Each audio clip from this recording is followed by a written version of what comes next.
Thank you for being here. I appreciate your efforts and your time for coming here. We hear and understand the community's concerns about the video being shared on social media. However, this video does not provide context of what led up to the struggle with Mr. Cannon. I would like to add that context for you. On May 7th, 2019, Trinell Cannon, with a date of birth of 1/3/1999, was arrested by officers from the San Diego Police Department on outstanding warrants for felony possession of a firearm and robbery. Detectives and officers were conducting surveillance of Cannon in the area of 600 East Street in the city of Chula Vista related to his active felony warrants. Detectives found Cannon and requested officers, uniformed officers, place him under arrest. Uniformed officers drove to the location and ordered Cannon to surrender. However, he refused and ran from the officers. An officer gave chase. Although they lost him momentarily, they did recover a firearm for where witnesses stated that Cannon had just last been seen. And we'll provide you a picture of that firearm. So we lost him momentarily. Detectives then found Cannon in the area of 1100 4th Avenue, again in the city of Chula Vista. He was seen getting into a car which was occupied by 4 other individuals, and they drove towards Interstate 5. Officers conducted a traffic stop, and when the car stopped, an officer approached the front passenger door to prevent Cannon from running again. Instead of complying, Cannon lunged forward and tackled the officer to the ground, with the officer landing on his back. Believing Cannon possibly had another weapon, responding officers used a combination of physical force and distraction strikes to take him into custody while continuously giving him orders to surrender. Cannon refused to cooperate and struggled to keep his hands in front of his body. At one point, he pushed up against an officer's gun belt. Eventually, it took multiple officers to restrain and place handcuffs on Cannon. It's to note, and I want this as a very important point to note, once restrained and no longer a threat to officers, no additional force was used on Cannon.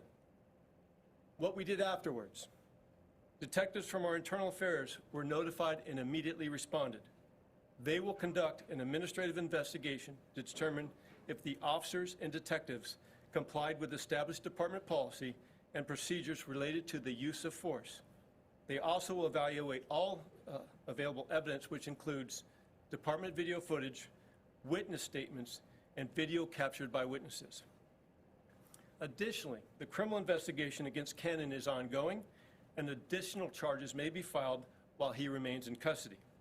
As far as injuries, I'm very happy to say that there were no significant injuries to Mr. Cannon or our officers, although all of them suffered minor injuries such as abrasions. Now, transparency is key here, folks, and that's why you're seeing this. This is why you're seeing us respond to tell you the whole facts of what occurred, minus just a 12-second video clip of what was posted on social media.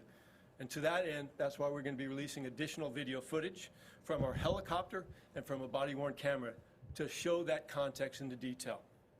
We are confident once the public sees the full video and learns what led up to this confrontation, the community will understand why our officers used the necessary force to take Mr. Cannon into custody.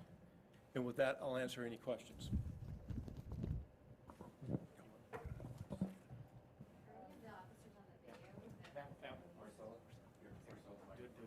Sorry. Are any of the officers on the video that was released undercover? Would you prefer they be blurred? So here's what we're releasing. We're releasing a body-worn camera and a helicopter video. Several of the other videos that will be released at a later time and will be part of the package that will be presented to the district attorney's office do have video of undercover officers, because surveillance was being done by undercover officers. So that's why we're not releasing that video at this time. All that would have to be redacted. I cannot show video of officers' faces that work undercover for a danger to themselves. But Chief, there's other video released by witnesses, and I'm just wondering if you have seen those and if you wish for us to cover their faces. I would be very pleased if you would redact or stylize their faces to keep their identities. The plainclothes officers? No, of the plainclothes officers, yes. Had officers come into contact with this individual before? The question is, officers come into have officers had contact? Contact with him before, yeah. Yeah, several of the officers that were involved in this operation to locate Mr. Cannon for his felony warrants have had prior contact with him. And in fact, one was in late 2017. He was armed. Also, another one was in 2018. He again was armed. And in fact, the warrant for the ex-felon possession of firearm is from that incident. So he is known to be armed. In fact, officers, the last two times he was contacted, he was armed. Can you say where the alleged robbery occurred? I don't have all those details, and you know, I also want to protect due process. So this is still a very new investigation, both on the administrative side and on the criminal side. And so as we move forward, we're going to provide that all to the district attorney's office. That will come out in arraignment and as he moves forward in that process. Chief, did you say what the felony arraignments were for? I'm sorry, I didn't understand the question, sir. Did you, can you tell us what he was after, the felony warrants? The felony warrant, what they were for? Yeah. Yeah, they were for robbery and for a possession of a firearm. We noticed on his booking sheet that there was a third charge Yes. for maybe false identification. Is that also something? Yeah, it's a felony charge on the financial crimes. I believe he tried to pass a fraudulent check of over $10,000 or something to that extent. But yeah, it's from the financial crimes area. Okay, let's end this press conference. Okay. So, Final question. on video that a woman who identifies herself as his girlfriend has released to the media, you can see, and it's out of context, like you said, 12 seconds, but you can see some officers providing like a punching motion.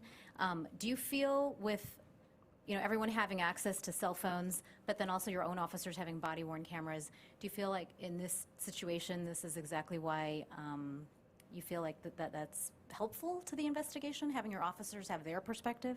Well, I think it's important to share all perspectives. That 12-second video just shows a very small portion of force. And when you look at force, officers are using force. They're using distraction strikes to his torso to take him into custody. He's got his arm up. He's violently resisting. Officers believe he's be armed. In fact, one officer states that he thought that Cannon was trying to grab his firearm and take his firearm from him. And so when you look at the totality of this, I think it's important to have all video because all of it tells a story versus just a very short clip of actually, when you really look at that video, it's probably only about 7 seconds of actual video because it veers away. I've looked at all the video from both what I saw on social media and what's available to us from body-worn cameras. And I can tell you, I believe my officers did the right thing. I believe they used the right amount of force to take a very violent and dangerous person into custody. But to ensure everything and to ensure transparency and to ensure that everything was done right, that's why we have launched that administrative investigation. And that's why you saw Internal Affairs immediately respond last night and interview both Mr. Cannon and witnesses. So it's very important that we look at all of this. So I'm asking everybody to kind of press pause and look at everything in totality.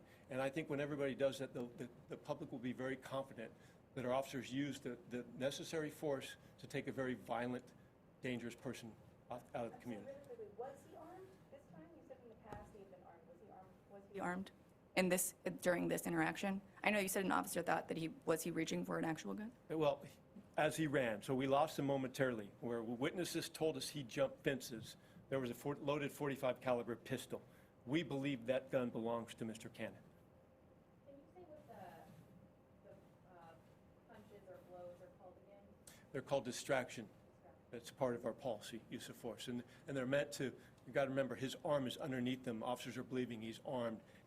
What hurts officers and what injures us and kills us is hands.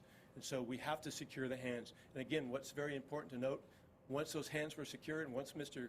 Cannon was secured, no more force was given. So thank you so much. Okay, that will end the conference. Thank you.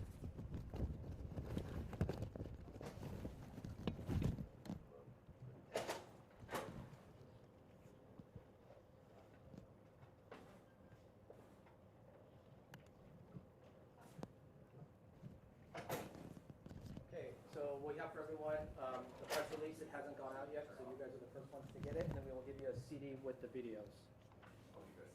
Thank you. All right,